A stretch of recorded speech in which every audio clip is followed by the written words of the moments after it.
غزل کا فن، آج ہم لوگ پڑھیں گے اردو غزل۔ غزل عربی زبان کا لفظ ہے جس کے معنی ہے عورتوں سے یا عورتوں کی باتیں کرنا، عورتوں کے حسن و جمال کی تعریف کرنا۔ عرب شعراء جب اپنی معشوقاؤں کا سراپا کھینچتے یا ان کے حسن و جمال کی تعریف کرتے یا ان کی محبت میں اپنے دلی جذبات کا اظہار کرتے تو اس عمل کو تغزل اور ایسے اشعار کو غزل کہتے ہیں۔ ابتداً غزل کا موضوع حسن و عشق ہی ہوتا تھا، مگر وقت گزرنے کے ساتھ ساتھ اس کے موضوعات میں ہر طرح کے مضامین شامل ہوتے گئے۔ غزل کے تمام مصرے ایک ہی وزن اور ایک ہی بحر میں ہوتے ہیں۔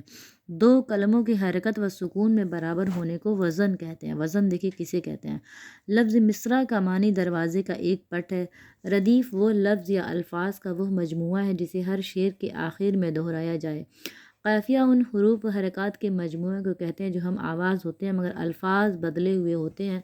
قافیہ ردیف سے پہلے ہوتا ہے۔ قافیہ ردیف قبل، قافیہ سے قبل کوڈ بنا لیں آپ کہ قافیہ ردیف سے پہلے ہوتا ہے، ٹھیک ہے۔ غزل کا پہلا شعر آگے بڑھنے سے پہلے میں ایک ریکویسٹ کروں گی، پلیز میرے چینل کو لائک شیئر اینڈ سبسکرائب ضرور کریں، اور بھی اگر آپ کو نوٹس چاہیے جس ٹاپک پہ آپ مجھے کمنٹ کر کے بتا سکتے ہیں، میں آپ کو تفصیل سے سب دوں گی، میرے پاس سارے نوٹس الحمدللہ موجود ہیں۔ غزل کا پہلا شعر جس کے دونوں مصرے ہم قافیہ اور ہم ردیف ہوں مطلع کہلاتا ہے۔ غزل کا آخری شعر جس میں شاعر اپنا تخلص استعمال کرتا ہے مقطع کہلاتا ہے، جس میں شاعر اپنے نام جس میں شاعر اپنا نام رکھتا ہے اسے مقطع کہتے ہیں۔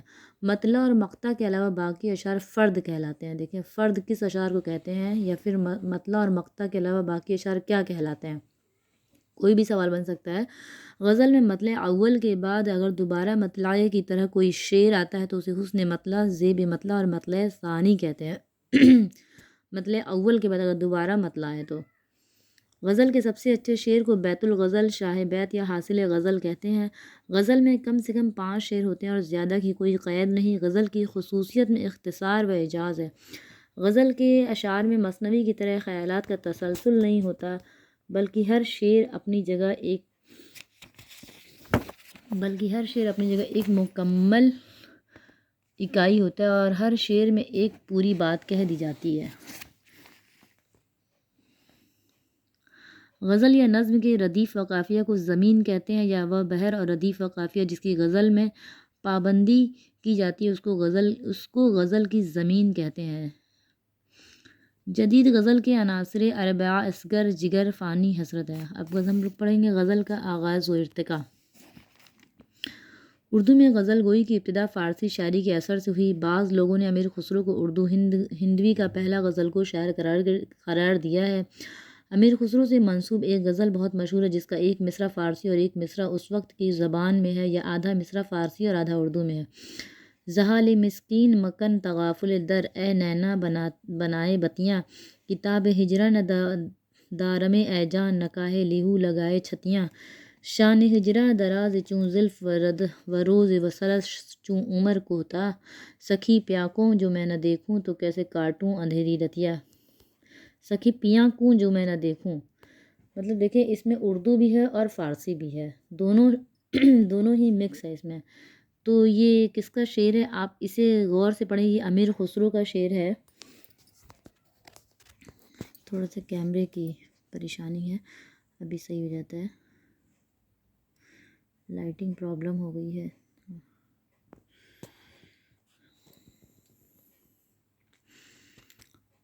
اردو کا پہلا صاحب دیوان شاعر قلی قطب شاہ کو قرار دیا گیا ہے۔